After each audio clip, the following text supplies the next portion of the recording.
Good evening, good evening. Welcome to I suppose it's the 1927 club, but isn't it? I suppose. Yeah, It's it a bit is. early. It's not Saturday, but obviously we're here to review the game. So, yes, it's myself and Mr. Rhys David Evans. Good evening, sir. Happy New Year. How are we? Happy New Year yourself. Happy to be top of the league. Cold, disappointing to have a draw, Sol. Yeah, it was a bit disappointing especially we controlled so much of the game. Wycombe were poor. I thought, in my opinion, didn't really offer that much. Yeah, it's a difficult one to take, really, I suppose. And I suppose even at, when it was still 1-1, they still had moments where, you're holding your breath towards the end because we weren't clinical enough with the opportunities that we had, and we had plenty of opportunities throughout the game to kind of pull away. But yeah, disappointing, really, especially when you see the results kind of have gone our way, really, today. So that, there was scope there today for us to, pull further away, really. Yeah, like I say, I thought Wycombe were really poor. If they played like that all season, I can't see them coming close to the playoffs. They were a shadow of themselves from a few years ago. Apart from us 5 in the spell they had after they scored that equaliser, they offered nothing all game. And I know a point on the road is always a good point, but when you see how many chances we had today, not to win it, I was just disappointed. But again, it's another point on the road. You win your home games, do what you can away from home, and that's how you go up. As it stands, we're still top of the league, still in our hands, still in control of it. I think we played some good football, and just very unlucky today. I think we've had it in games where the ball just bounces just right for us, and we get a goal. Today just bounced wrong for us. I mean, it just went an inch one way, and we didn't go in like. Yeah, I suppose we've had the rub of the green a few times so far this season, and like you said, we're not always going to have it. But yeah, nevertheless, it's still, like you said, a point on the road. If we can keep our home form going the way we have, obviously we got Wigan on Sunday, another quick turnaround in game. So I think it's vitally important that we go back to Cardiff City Stadium on Saturday and make sure that fortress is still standing come 5 o'clock Sunday afternoon. But right, we'll dive straight in. Any surprises in the lineup today, Bet, for you? Obviously, you made a few changes. I haven't heard any injury news. Obviously, there was quite a few changes today. Do you think that was just fresh legs?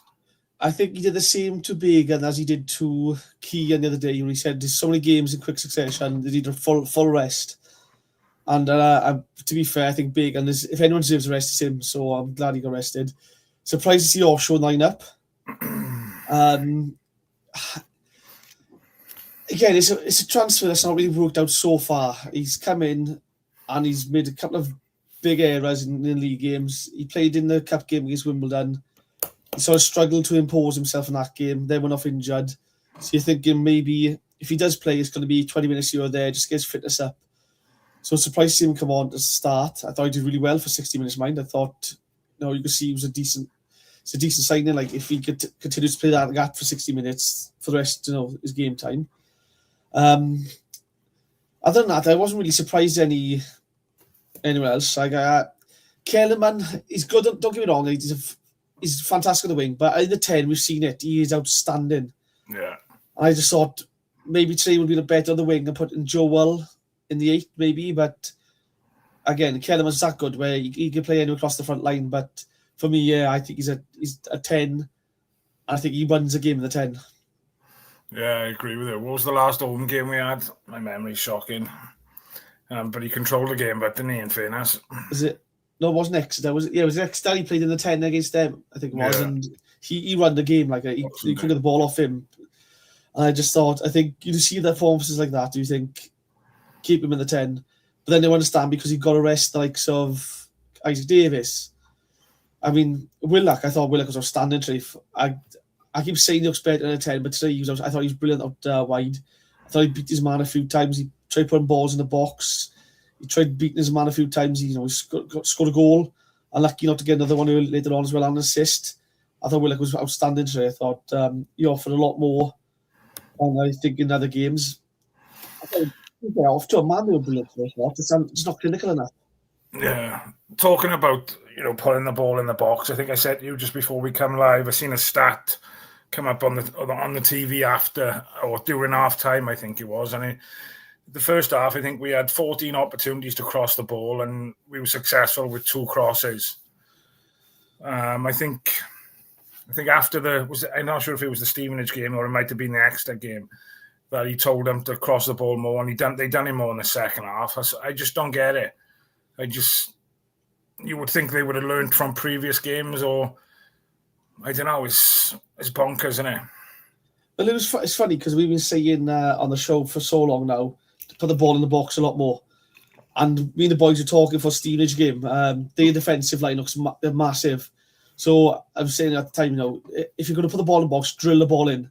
Look for a deflection, look to get a toe end of it. Don't float them in because they'll chuck 2 men on Salek and they'll just bully him in the box. And in Stevenage, we floated cross after cross after cross in.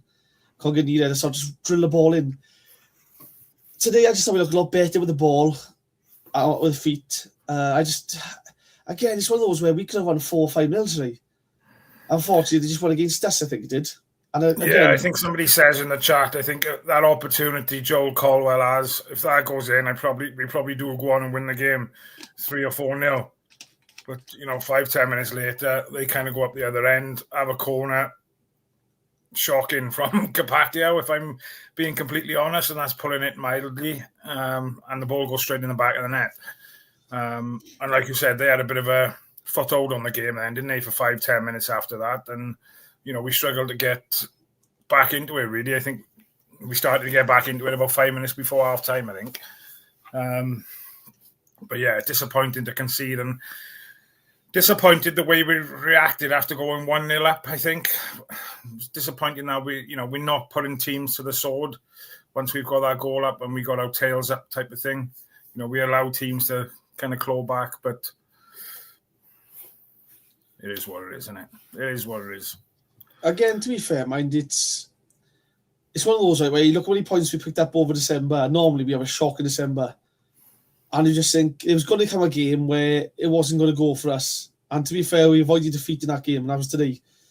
And we get to Sunday now. We kick on Sunday, take 3 points, get good home performance, and then it's back to Saturday games. Then it is so a bit more rest. Like we said before coming on the live, nobody in the top 8 won today. So we haven't lost any ground on anybody. So. To pick up a point away from home, given how difficult the circumstances are with games coming left, right and centre through the festive period, today might be the point that we need come the end of the season. You just don't know, deal. So, let's focus on the positives. There's a point away from home. I don't think anybody come off injured or anything today, did they? No. The only sub really was Robertson early on. That was because he's on yellow. And he went in for a few tasty challenges. I think the fourth official spoke to BBM, didn't he, and said about... I think that was gutted. I think we did lose a bit of momentum at that point then. What's your opinion on that then? Should, if I was the manager of Wycombe then, I'd be fuming, I would, if the fourth official had gone over and said, have a word with you. Should they be doing that, do you think? Or, is that good practice? They should be doing that.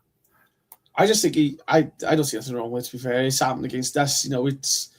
It forces us into an early change. So if the opposition manager is probably not bothered because he's thinking, they've planned this all week now, how to go against us. And in 20 minutes, they've had to make a sub of it. So their plan will change completely now. So I don't think they're going to be too annoyed. It's probably one of those where if he's going rash, he could seriously injure someone. So it might be a case of protecting other players on the pitch as well. So, I thought the ref might say for both sides was poor. If I was a Wycombe fan, I'd be coming away screaming, how did we get a penalty today? On our hand, I was asking, why is he giving so many yellow cards every few minutes? Salek getting a yellow card. Absolutely wild. I thought we were a bit lucky as well with the corner when they scored from. He spoke to Perry and they play, I think, twice. Perry goes up to him, pushes him, then gets called back over again. You're thinking, what are you doing? The ref sees hand now, he's going to give a penalty. There's no need for it. So I just thought, I think overall today, the referee was poor for both sides today. Yeah, no, I agree. And but it's getting something we talk about week in, week out now. And unfortunately, the standard of officials in League One is disappointing, and you just want consistency, don't you? I think how do we get it at League One? Well, for the referees, or yeah, for referees, yeah. My opinion is the same when it comes to refereeing. Is they have a league system tonight where they got these refs who ref the Premier League. If they have a bad game, we'll demote them to the Championship and they can deal with them for a week. I don't think it should be that. I think all the referees, once they're professional, the names go into a hat and they randomly get selected for games. That way, some of the ones that are refereeing League 2 now will get exposure and experience in the top league, and it'll make them better. And League 2 might get a referee who's done a Premier League game the week before. So then the officiators should get better than that standard, and I think that's the only way you go about it. Having a league table of referees, I think, is just ridiculous. Because again, if I'm a ref, I have a bad game on in the Championship next week. What's that say at the Championship?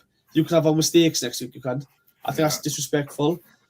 And again, this so inconsistent performances from referees is the standard in the UK is dropping. I'm not sure what's like in Europe, but over here is so poor. I mean, I keep seeing on the news all the time Scottish teams complaining about decisions and VAR decisions up in Scotland, and teams get apologised to. And up there, it looks like it's a problem as well. I mean, standard refereeing, and it seems to have gotten worse since VAR's come in, because I think VAR's allowed some referees to. If I make a mistake, it's fine. They'll cover for me now, so I'm going to be 100% focused. But yeah, I just think in League One it's so poor. It's so poor. Yeah. Right, let's jump into before we start talking about players, we'll go through the lineup and talk about performances and stuff. I know we've talked about a few already. But before we do that and we lose complete control of the chat, let's say hello to a few people. Happy New Year to everybody tuning in. Thank you very much. Much appreciated. There's quite a few comments in there already, so we'll filter our way down through them. Mark Ganesh is in the chat. Good evening. My problem with our display was shown when Tanner came on and was trying to cross. Why isn't Willock doing the same? Tanner made us look more dangerous. It's got to be tactical, mate. I mean, it's got to be something BBM is saying.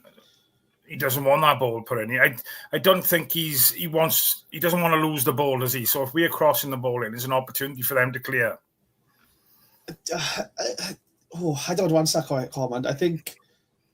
I thought Willock was brilliant today. My man, the match for me, Willock was today. I thought he looked to beat his man quite often. And I understand, he's right-footed, he's playing on the left, and it's hard to try and put the ball in with the left foot. I thought Tanner looked off it, if I'm honest with you. I think he didn't look at the races. I think it's not only natural because he's come back from such a long injury, which is why I'm surprised he's on the bench and not getting minutes in the under-23s just to get some minutes on the grass. I think, was it, when did we play last? Was it Monday, was it? I think he was, some of the crosses on Monday as well, one or two of them were kind of scuffed it, didn't get the right connection on the ball, offside. Then, he started his run, he stops. I think he looked a bit out of it. I thought he should have kept Willock on, if I'm honest with you. I think, and Kellerman coming off, it kind of changed momentum a bit to us. I can see why Robinson was coming on, for Joel. I thought Joel offered a lot of energy, but I just think you're looking for that intelligence that Robinson brings. So I thought maybe he'd come on, but keep the two wide players on. I don't know. I don't think Willock did anything wrong today. I thought he was brilliant and unlucky to come off, and he did, I think. And I've been critical of Willock last season, so it's not as if I'm just trying to defend the player for no reason. Like I said, I thought he was really good today. Paul, good evening, my friend. Evening, lads in chat. Happy New Year. Thought we wasted 2 points today. By far the better side. We have to find a way when we're on top to take our chances. Some gilt-edged chances too, but we go again. That we do, my friend. That we do. And like we said at the beginning, it's a fast turnaround. Wigan home on Sunday. So hopefully they can put it right. Wycombe away, what an experience. No local pubs and drinking pints in a pop-up tent outside the ground. Again, sold out away end, absolutely superb. So well done to everybody who travelled. Like I said, I think the capacity of the ground I looked at earlier was 7,300 and something. So we took, I think it was a couple short of 1,800. So yes, outstanding support. And watching the game on the TV, Cardiff were in full song. So yeah, full respect to everybody who does travel. And hope everybody got home safe and sound. Yeah, great travel, great support, and great noise as well. Graham says, I'm not even going to pronounce that name, but you can try if you want to. Onyedima.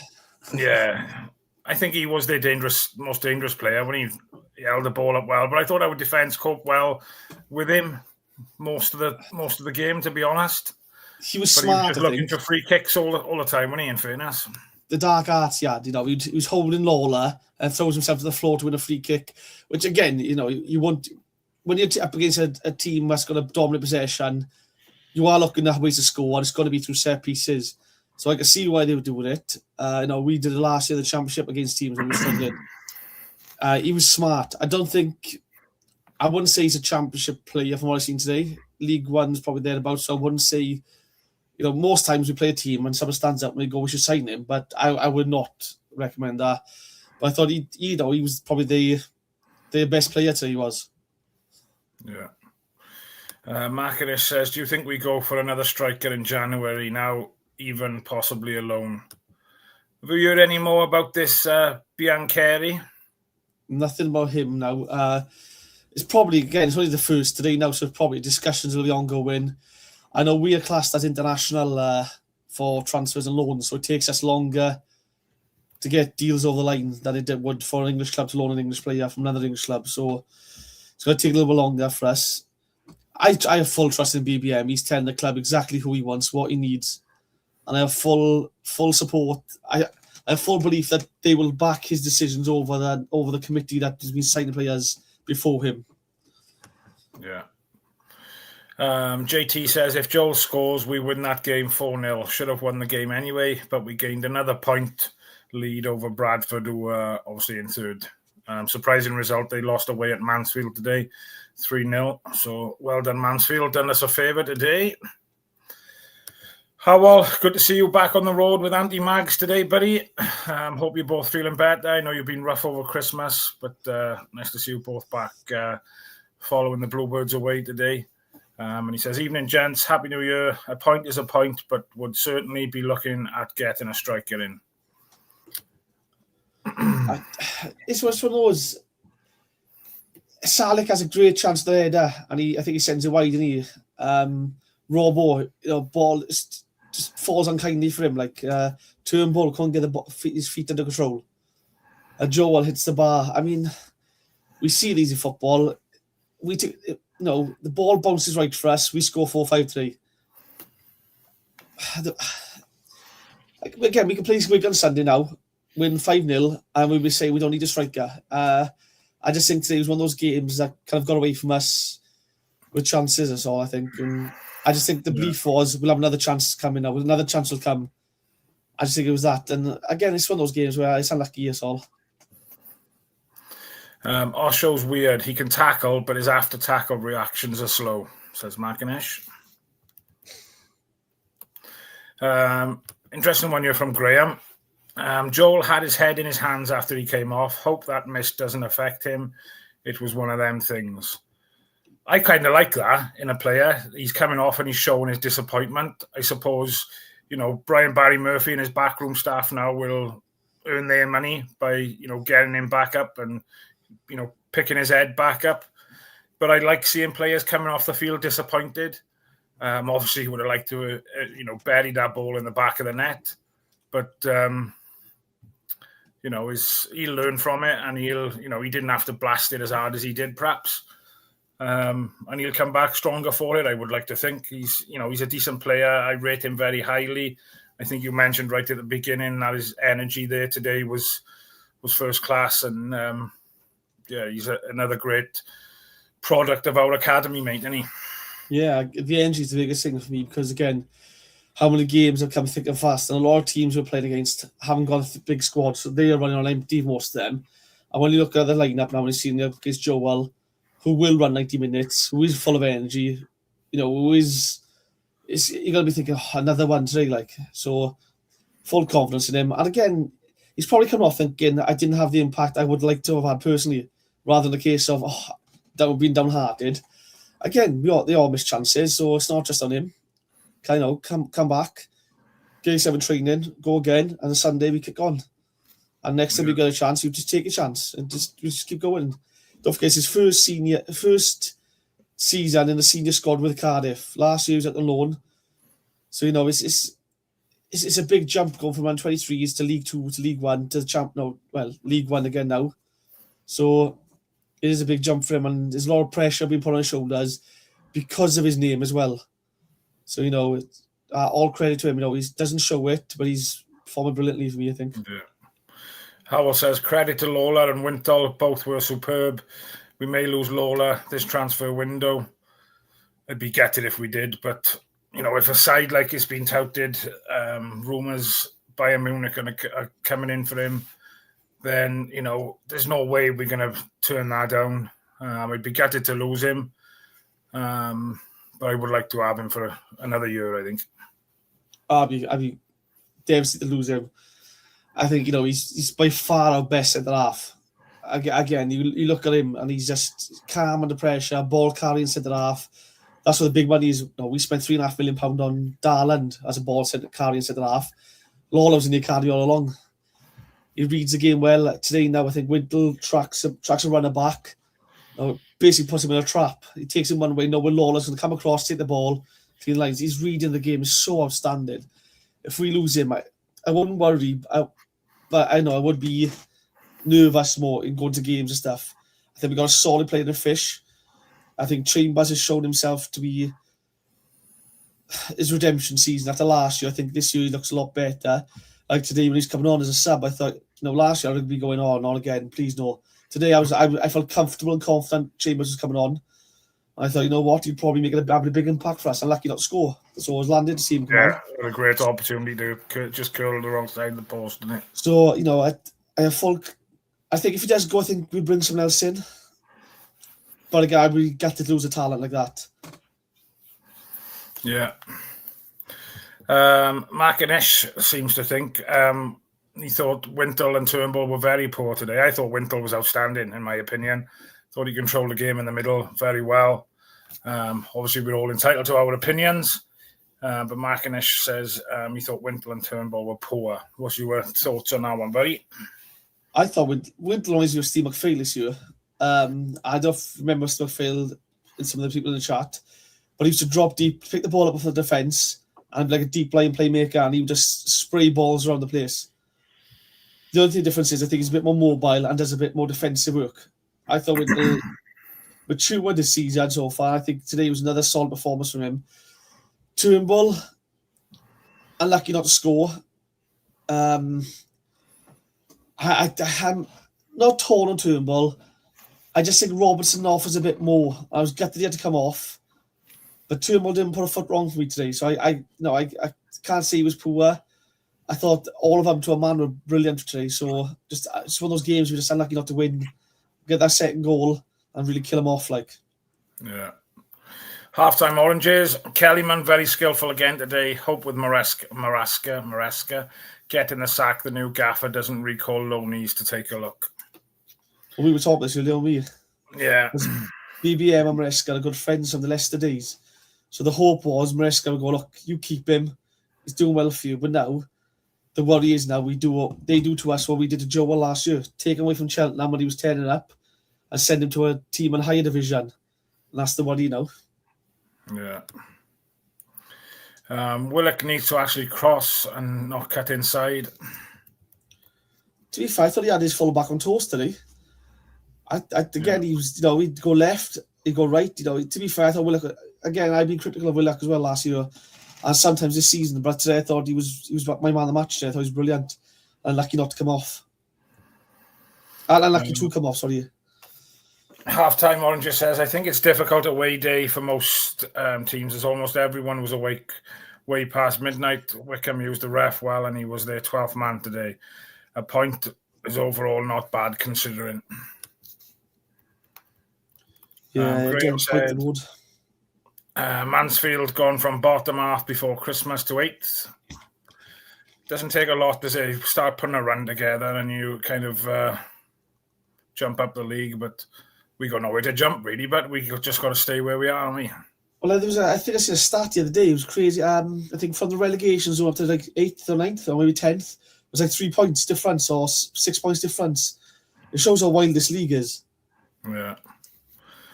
Mackinnish, full up with the cold, I think.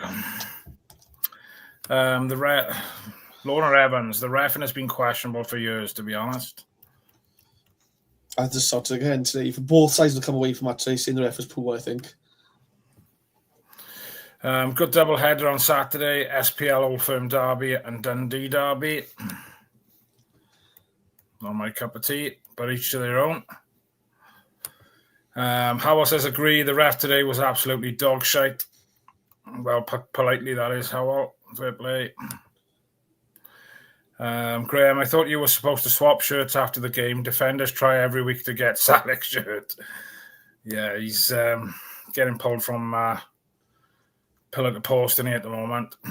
I don't understand what his yellow card is for either as well. Like today now, he wins the ball back. All right, I can see why they give a foul, but then to give him a card for it was absolutely wild. And again, defenders ripping his shirt, pulling him, holding him back. Referees see nothing wrong. But every single time he challenges for the ball, our defender goes down, the referee's got his whistle in his mouth. Like that. I don't understand what a free kick is anymore for a striker. Because he is getting pulled all over the place. It's wild. I don't know what a free kick is now because, again, back in my day, if you pull a player's shirt like that, it's a zero card. It's, what's the word? It's a cynical foul. But now it just seems to be part and parcel. You can't actually tackle anyone. So you do tackle them, that is a foul. Yeah. Reese's mum says it needs a total overhauling of the reffing. Sort them out, Lorna. Evan James, good evening, sir. Happy New Year, buddy. He says, good evening. I think my long essay comment was lost in the portrait version video.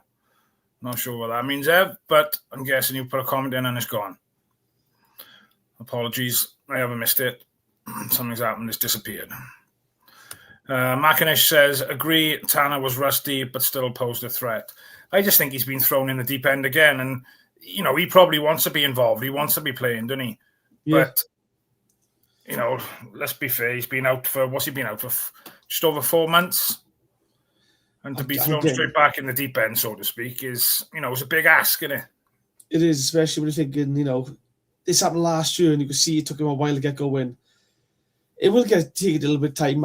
It's one of those things where if you're winning 3 or 4 nil up, right, you can afford to chuck him off 20 minutes, get minutes in his legs and stuff. But I don't know, I just think maybe 1 or 2 games in the 23s, gets 30, 40 minutes in them, build up his match sharpness, then get him involved.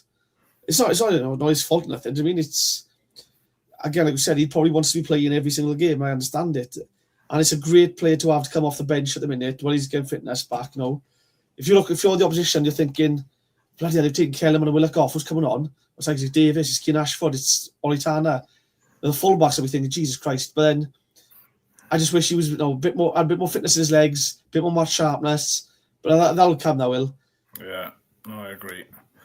Gavin Callan says, brilliant day out, got home at 7:30 to the Ronda. If Joel scored that chance, it was game over.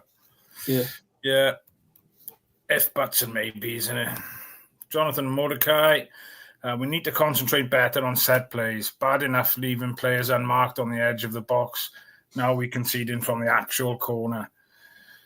So, obviously, Capaccio should have cleared that. Do you put any fault there on Nathan Trott? Not that we're looking to point fingers and blame anybody, but do you think, me personally, Capaccio should have cleared it, and Nathan Trott's probably not anticipating that ball coming through Capaccio at that front post, is he? To be fair, I think no one was expecting the ball along the floor. I think they were all expecting him to whip the ball in, and I don't blame Capaccio because he's probably thinking that ball's getting whipped in, jump for the header, and as he jumps, he probably just realises it's gone low and it's gone under his feet, and it's beaten everyone. I don't think you could blame him. I think we were probably a bit too focused on shithousery for the corner and not focused on defending it properly, maybe. we were too wound up trying to wind their striker up or stuff like that. But like, it's one of those goals where it's a freak goal, let's be honest.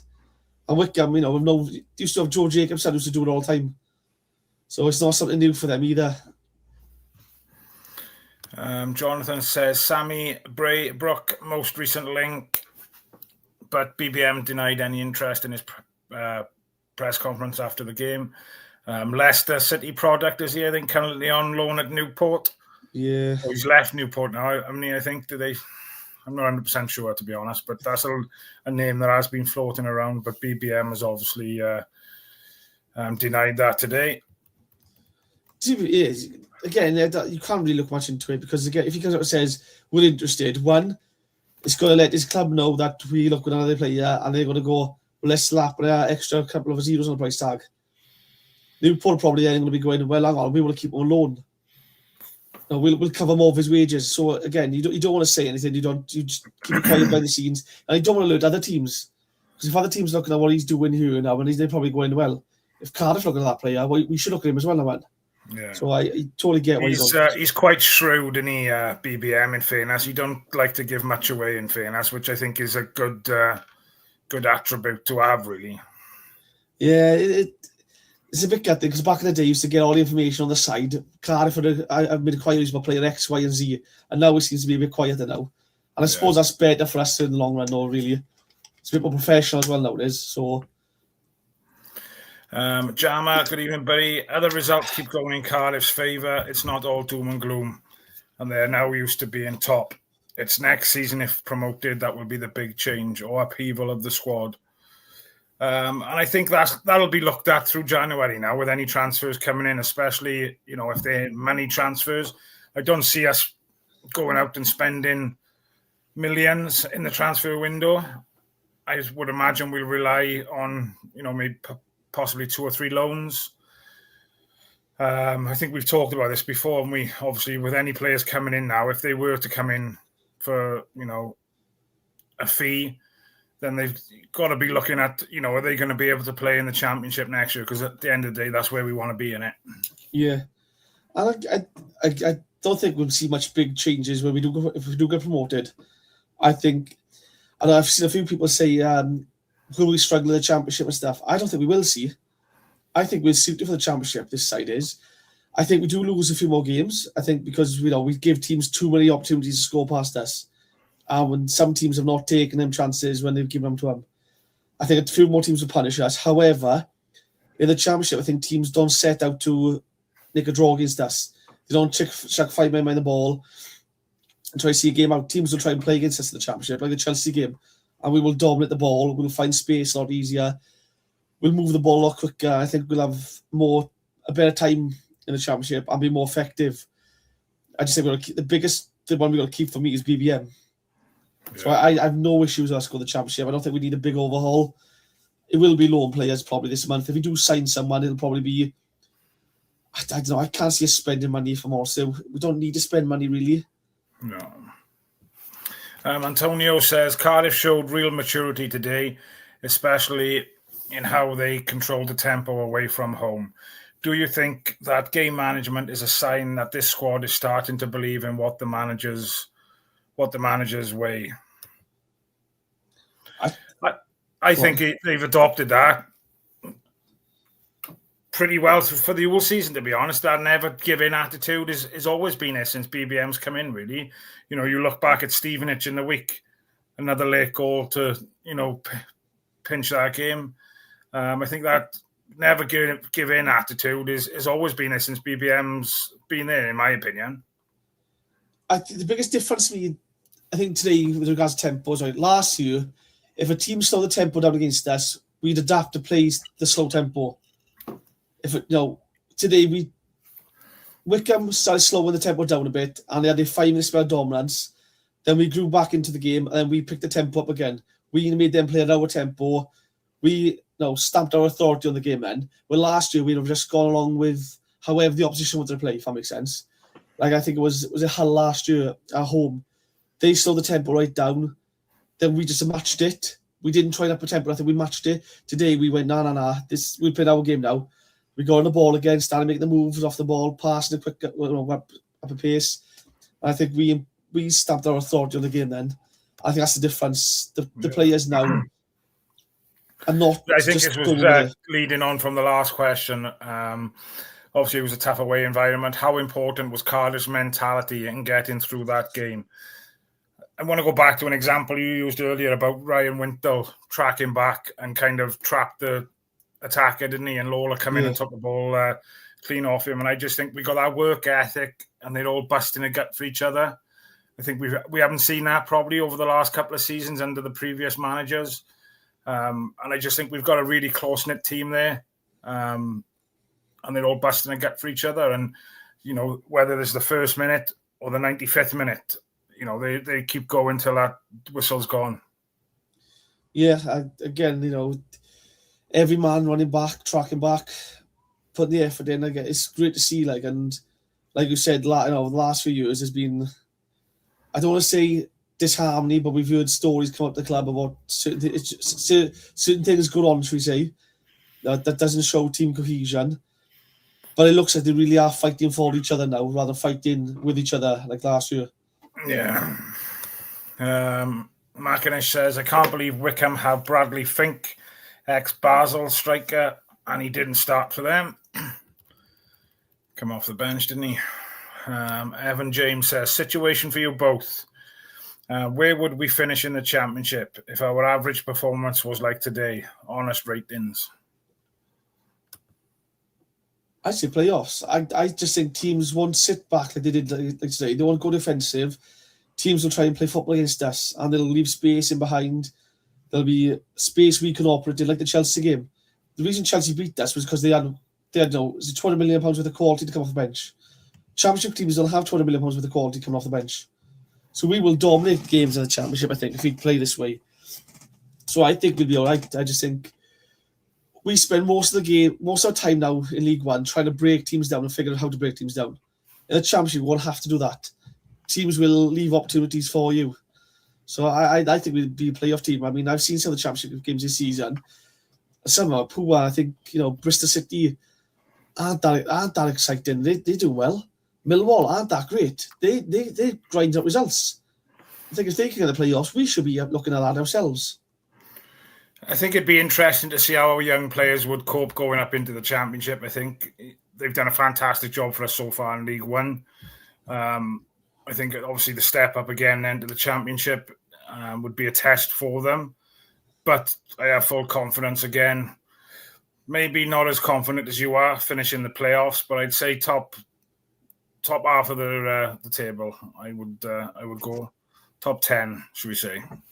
Again, it's something like Wrexham can get into it. Something like Millwall could be in the playoffs. Bristol City last year, I have full confidence. Again, don't forget, it won't be this team right now. Will be this team with another 6 months' experience behind themselves, and that experience of leading the pack, grinding out results to stay atop, the momentum. I think this team could get playoffs.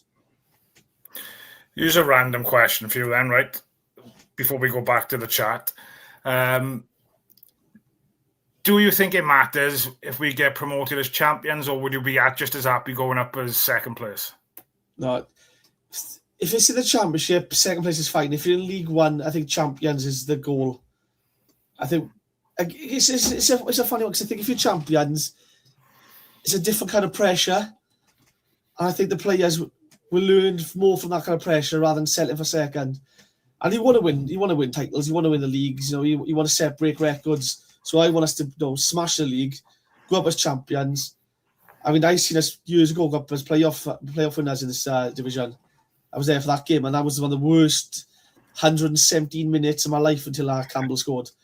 So I'd much rather go up as champions and enjoy watching the playoffs, knowing we're already promoted and the Jacks are going down. So you must have still been shitting green in 2005, but was you? I was in my teenage years. How old was you then? I was born in 91. Jesus Christ. Honestly, was it 2003 were playoffs? I think it was, somewhere. But I would have been 12.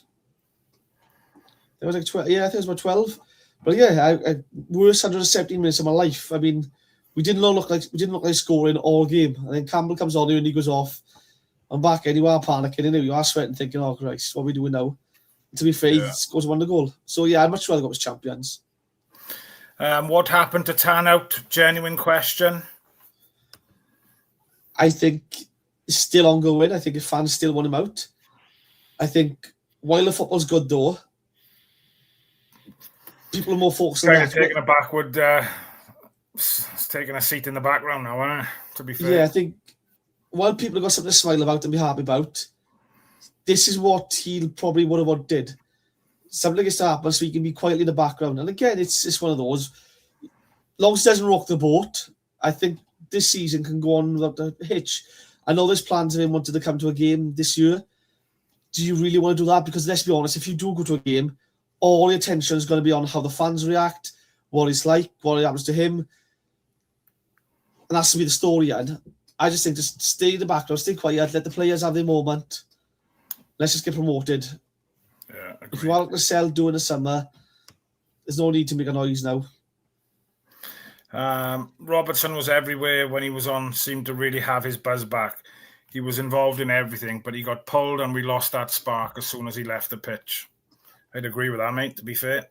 Yeah, I thought he looked back to his best, to be fair. Full of energy as well. Antonio says, Matt and Reese, can you even read my comments? I have read out a couple, Antonio. As long as they're related to the football and what we're talking about, buddy, I will put them up on the screen. If not, I won't put them up. But thank you for getting involved. I do appreciate it. Thoughts on the team being booed off the park today? Top of the league, didn't lose, very harsh, I think. What, our away fans booed our team, Howell? Obviously, I wasn't there today. So, yeah, if you can confirm that. If that's the case, that's a bit naughty, isn't it? I don't agree. Again, I hope that's not the case. I hope it's a case of they booing the referee, maybe. Or, I don't know, booing the Wycombe. I don't know. I hope they were booing our players, but that's a while if they were. Again, you're upset not to get the win there, but to boo them, I think that's a bit harsh, Alice, really, let's be honest. Yeah. Jonathan says, Tanner done more than Ashford when he came on. I thought Tanner looked quite lively, set Robinson up twice and Salic once. Yeah, I think the ball didn't really go on the right-hand side much, did it? I mean, when it did go on the right-hand side, Ashford was passed it back to Capaccio, then knocked it centrally to go wide left again. So I don't think it was too much a case of Ashford didn't have a big impact. I just think he didn't see much of the ball. Which is a bit disappointed because you want to get something out on the ball and running at defenders. I know this is something you mentioned earlier. Wingers getting caught offside lately should never happen. They have the best view. Yeah, I think that's Tanner, that isn't it? I think that's a case of that's the match sharpness we're looking at. It's the timing and reading the run and stuff. I think that'll come, but a bit disappointed as all. We don't need another striker. We got Simic and Atete back, lol. Don't start lowing it off. She'll be spitting feathers now down in West Wales. Atete, it hasn't worked out. It's just one of those that haven't worked out. That's all we can say, really. Yeah. Vincent, good evening. Happy New Year, buddy. What I could see, we did well. A few missed chances. I think I need to be more effective putting the ball in the net. 100%, mate. I thought Simic was gone. Graham says Macinish. Believe he's out on loan, isn't he? Yeah, out on loan. He's out on loan. Darlan's out on loan. Maybe there's something we can sell him on in January and maybe use some of the money to strengthen other areas if we need to. Yeah. But, you're hoping that I think it's an option to buy. You think it is? It's not. They have to buy him. I think it's an option to buy. Hopefully they take up the offer because the Simic one is yet another one on a long list of strange transfers we made as a club. Is that the same with Jesper Darland as well? Probably. Most of these loans have these options to buy now. But again, it's just a strange. The Simic one is another strange one because again he plays for was it Bullet was there? Reza was there, Rambo, none of them played him. I mean, BBM must have seen something and gone, no, thank you. It's a strange signing. And when, I think, was it Bowley was asked about it, and he said the club has got a plan, and the club are operating on their plan. So it doesn't matter if the manager wants him or not, it's the club's plan. And I'm thinking, it's just a bit wild, really. There's too many of them happening. I quite like the look. Obviously, we've seen a couple of the under-21s games and things throughout the season. I quite like the look of that Luke Pearce. Obviously, he hasn't had much of a run in the first team, but again, only a youngster. But yeah, I wouldn't mind seeing him have a run, but who knows? Who knows? But that's the thing, though. When you look at our forward options, you could easily put Isaac Davis to the middle, Callum Robson through the middle, Ashford to the middle if need to be. It's not like last season where we were putting Ruben Caldwell as a target man. Do you know what I mean? And it wasn't working. Now you've got options. You can put people up top. So it's not a case of we need Simic or a Tete, really. We've got players there now who can play the role. Yeah. I haven't heard of this name. I don't know if you have. Could City sign Kane Vidmar in January, as his uncle was there for Xmas? Aurelio Vidmar. Well, his dad is Tony Vidmar, if I'm correct. He's born in Cardiff as well, he is. That boy is. Australian international, ex-Cardiff. His dad was ex-Cardiff. Yeah, I know his dad. I don't know if we sign him. Again, I just think we need to cover for left back just to give Bacon a rest now and again. Maybe another. It's a tough one. Do we need a striker or do we need pace out wide? We have such a strong squad now. It's hard to see what the manager's looking at doing. I don't think he'll bring in 1, 2 maybe, but I don't think we need massive amounts through the door. If I'm completely honest, I think the squad we got now is working. We've been quite fortunate with injuries have probably cursed us now tonight, but at the moment I think we're looking decent, to be fair, and I don't think we need to bring players in for the sake of bringing players in. I know we'd like to get a couple of more goals, but it's nice this season now we're having goals from all over the pitch. We're not just relying on one person to hit the back of the net. Yeah, and I think it's going to be a strange transfer window this is for us, because normally we go into transfer windows, go in, we need a strength, and we need 4 or 5 players in badly now. This one, I'll be happy if we just don't sell anyone. If we keep our line, again, if like a Horvath leave, I thought if Jack Anlick leaves, if the fringe players like a Tete or someone leaves, you're not going to be like too disheartened. If you're losing like sort of, your Rubens, your Dylan Lawless, your Joe Wells, if someone like that goes in, it's disappointment. So I just tell him, baby, I'm 24 off. Well, you say that, it's not up to him if we goes now, is it? No. The club see the money signs. That's it. Halftime Oranges says, it seems great squad camaraderie this season. Wonder if that'll play into any player who receives a bid. Stay, win and have fun, or risk warming the bench for a season or 2 elsewhere. I think especially the younger players like Dylan, I think probably that will play a part in it. He's probably, he wants to play as much football as he can. And I think BBM said obviously they can guarantee him first team football. I know it's League One, but obviously next year, the Championship, fingers crossed. But until that offer comes through, it's all speculation, isn't it? I'm a fan first and foremost, so for me, I can't think of everyone to leave Cardiff. However, as a footballer, again, if say if Bayern Munich come in now, one is a chance to be at one of the biggest clubs in the world, and you're probably thinking my development would skyrocket compared to staying at Cardiff. I could play another 6 months at Cardiff, and my trajectory will go up there. I go to Bayern Munich, learn from Vincent, my trajectory, I'm up there all of a sudden. I'll earn more money in a year with them. That'll set me up for life.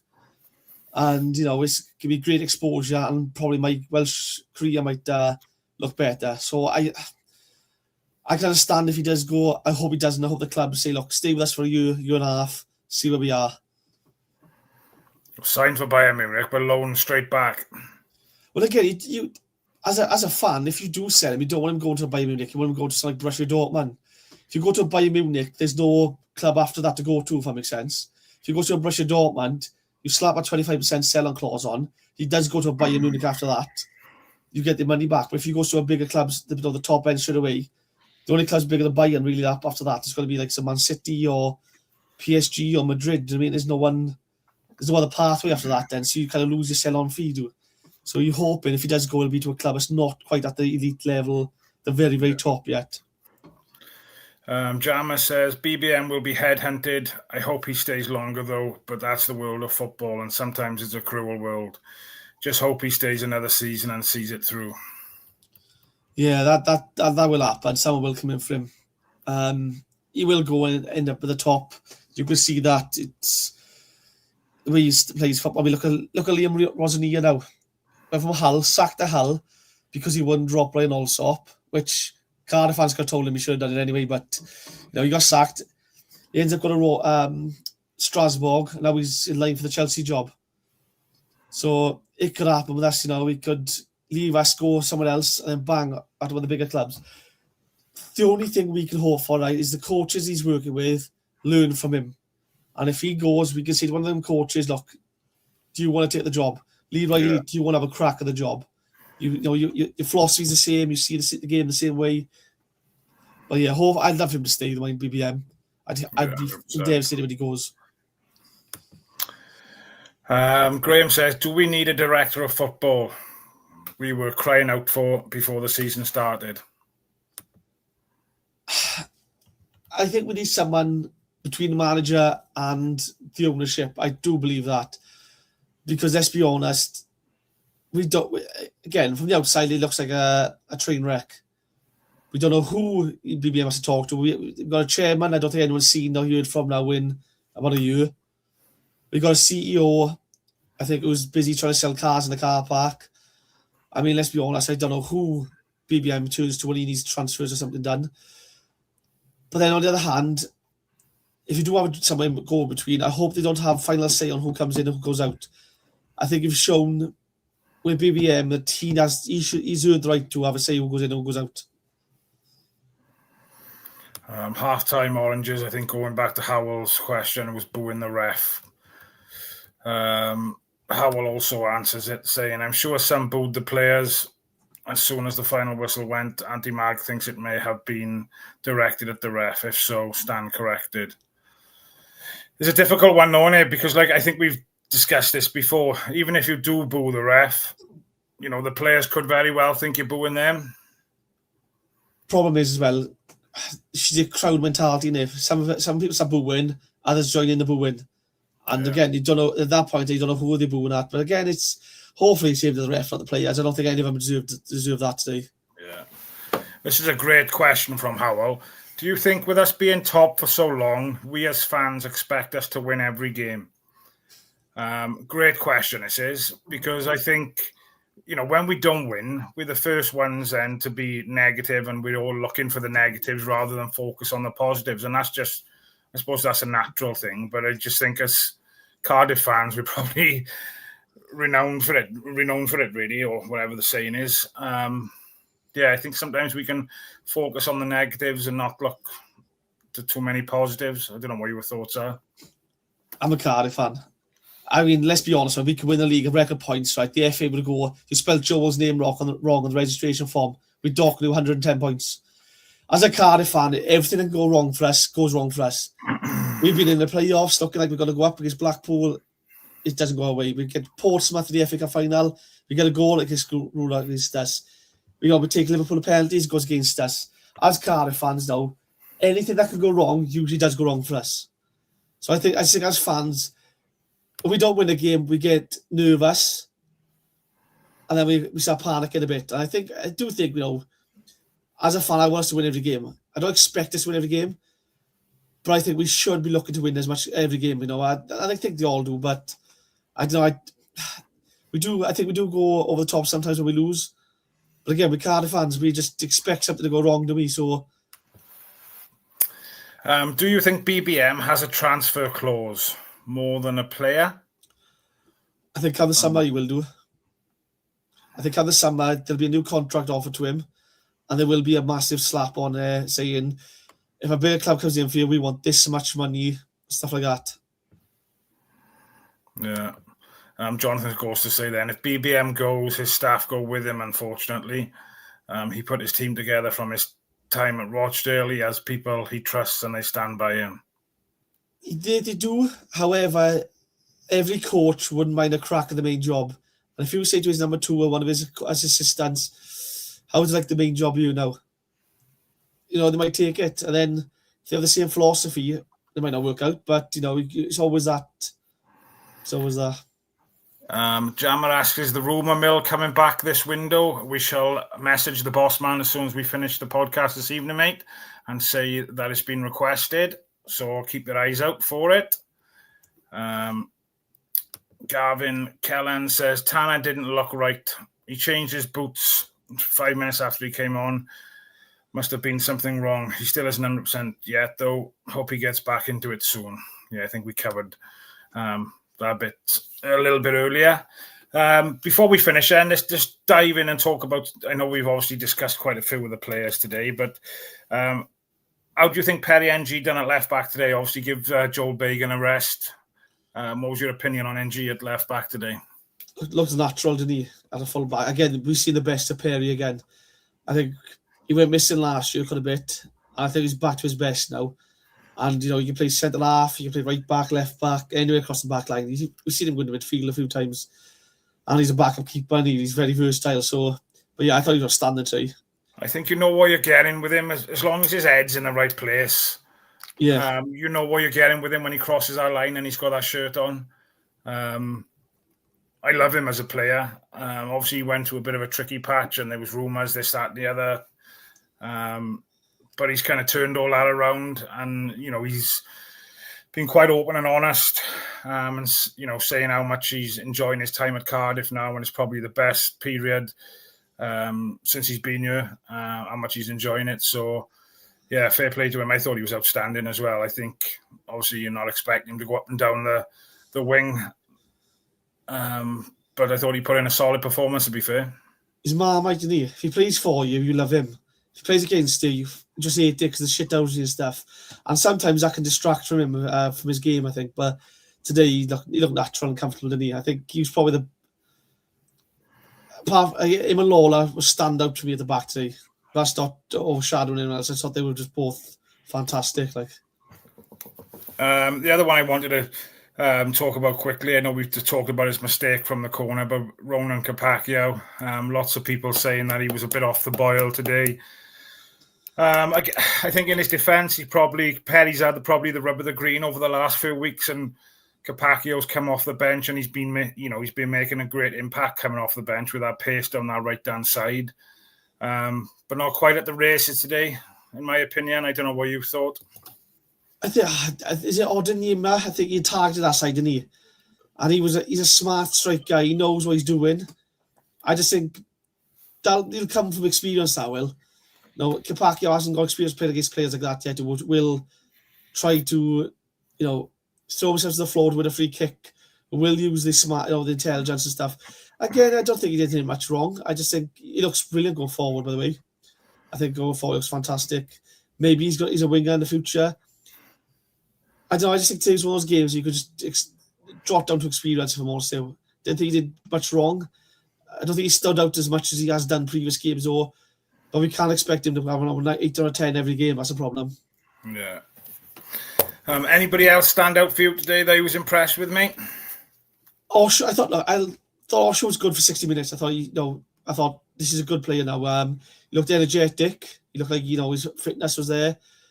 His reading was well. Stuck in.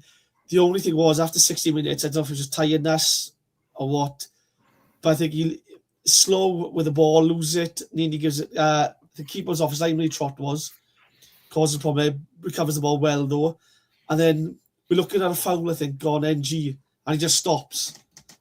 The ref hasn't blown his whistle. You think, don't just play to the whistle, clear your lines, and if the ref blows, he blows. He stops. I think maybe that's the tiredness coming in. But I thought from the performances we've had so far this season, it was a shadow.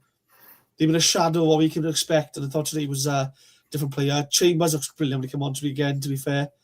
Will Luck, for me, man of the match. I thought he was outstanding. Kellerman, another great performance. Robinson, unlucky not to score. I thought he picks up the ball well. He finds runs, finds pockets of space. I thought, again, like I said earlier, I think each of them, they're all brilliant today, to be fair to him.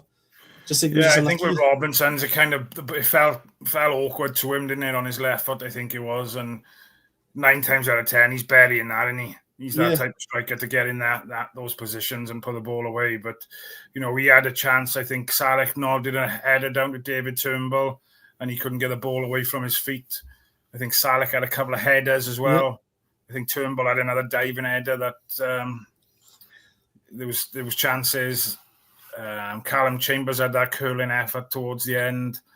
So there was plenty of chances out there. We just, like you said, we weren't clinical enough to get it over the line. But onwards and upwards, mate. We're still top of the league. And we move on to Wigan on Sunday. How do you see that one going? Where are Wigan in the league at the moment? Well, we beat them 2-0, didn't we, away from home, but we dominated them, I think, that game. And again, I always expect us to win every game at home. I think second half, attacking towards the cant done. I just think it gives the players a lift. I think it does. I think you see it.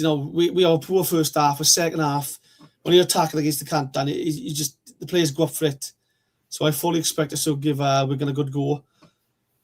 A few players will be back. I think Isaac Davis will be rested. I think Robertson. You can see Alex Robertson's been rested, so to speak, because he had 20 minutes today. Just the yellow card. He should be fresh for the game. Joe Bagan should be fresh. I expect us to come home on Sunday and put Wigan to the sword. 3-0 win I'm going for. But I won't be surprised if you get a 4-0 win. I'm going 4-0, I think. 4-0. What was I checking then?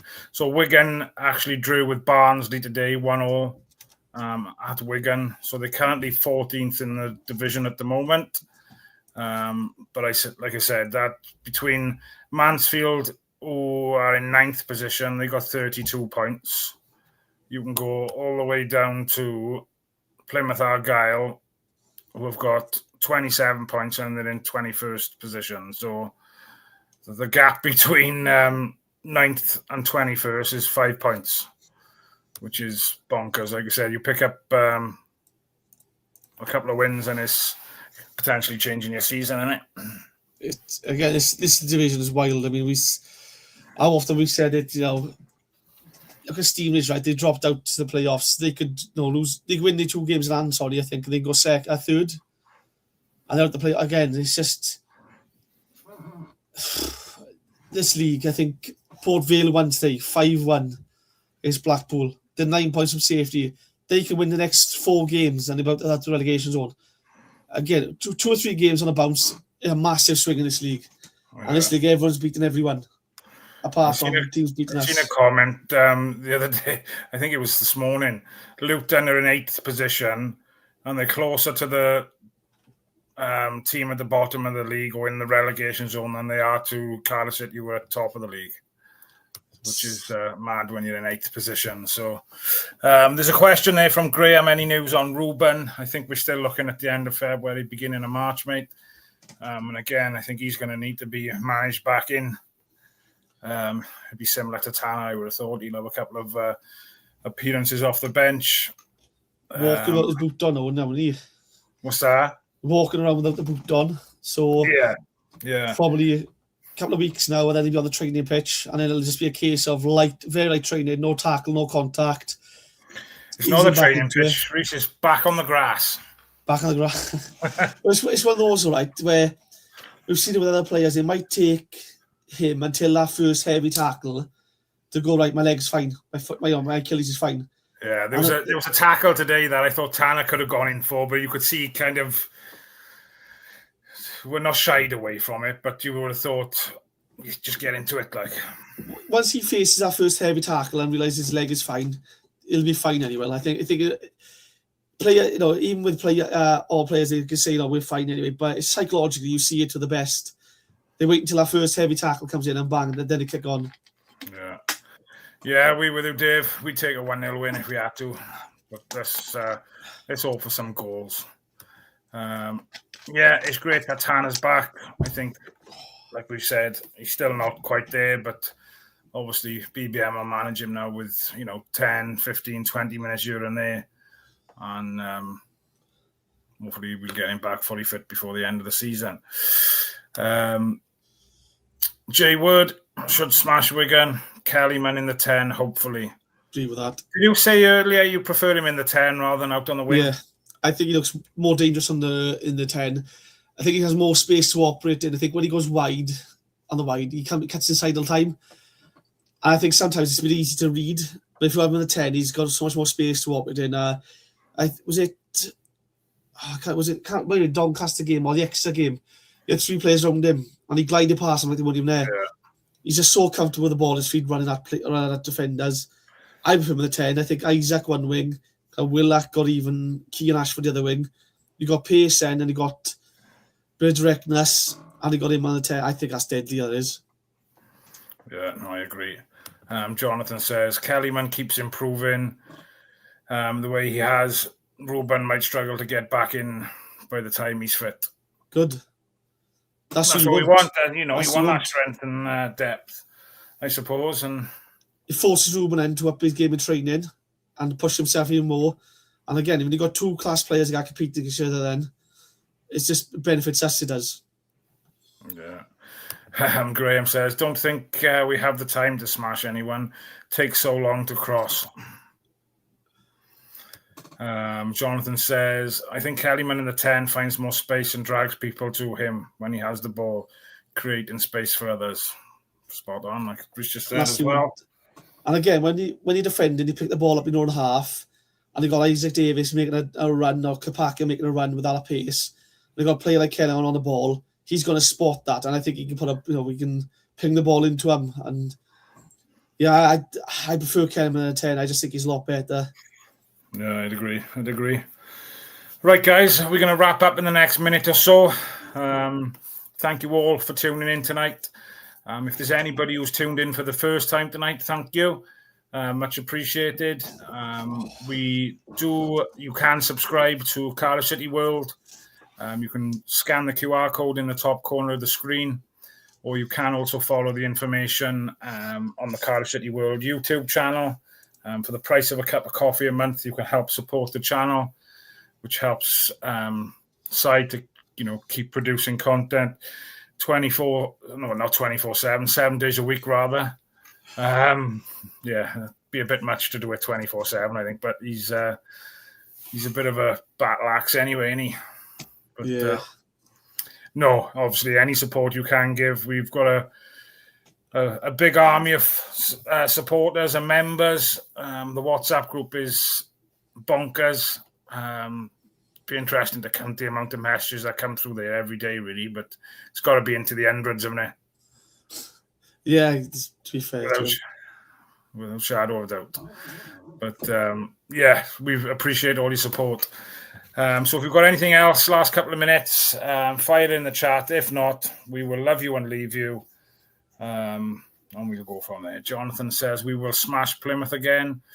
I'm hopefully going to get tickets for that one. I haven't been to an away game yet this season because my boy plays football now on a Saturday. So I am going to struggle to get tickets because they'll go like hotcakes. So if anybody has got fan IDs and they're not going to go to Plymouth and wouldn't mind me having 2 tickets, please let me know. And sort you out. Jonathan says we also haven't played Barnsley yet, and their defence is shocking. They start there to be though, and as you know, there to be has been a weakness this season. Somebody tuning in, a Grimsby fan. Thank you very much for tuning in, my friend. Welcome. Jonathan Mordecai says hundreds. That's just me, isn't it? What was that related to? The WhatsApp group of takers, eh? Oh, yeah. Singing about Yusuf Saleh, you and Adam, and his back and forth, like 12-year-old kids. But we love it, really. But, Rhys, thank you very much. Hope you've had a good New Year's Day, my friend. And yourself.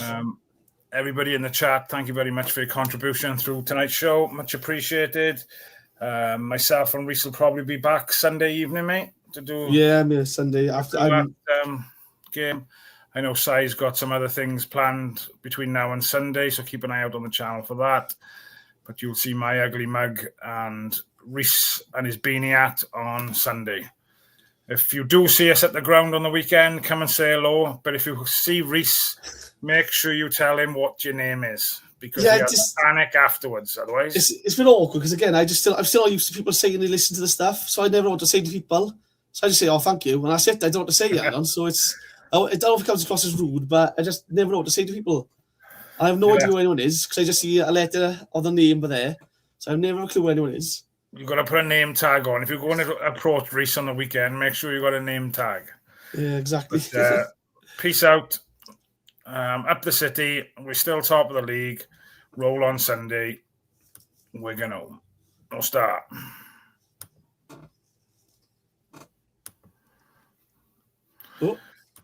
Oh, I pressed the wrong button. Can't finish. This channel is powered by an incredible membership community on Cardiff City World and patreon.com/AcePodcastNation. Becoming a member unlocks exclusive rewards from early access to live event tickets, bonus content, and even the occasional inside transfer scoop when we get it. But more importantly, it allows us to bring you top quality Cardiff City content 7 days a week.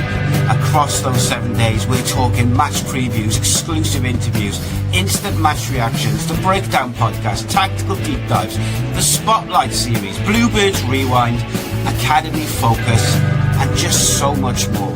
Led by myself, backed by an army of passionate Cardiff City fans, this is content created by fans for fans.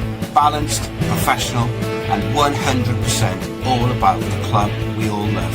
If you enjoy what we do, then join the community today and support what we are doing as we help to keep Cardiff City World flying high.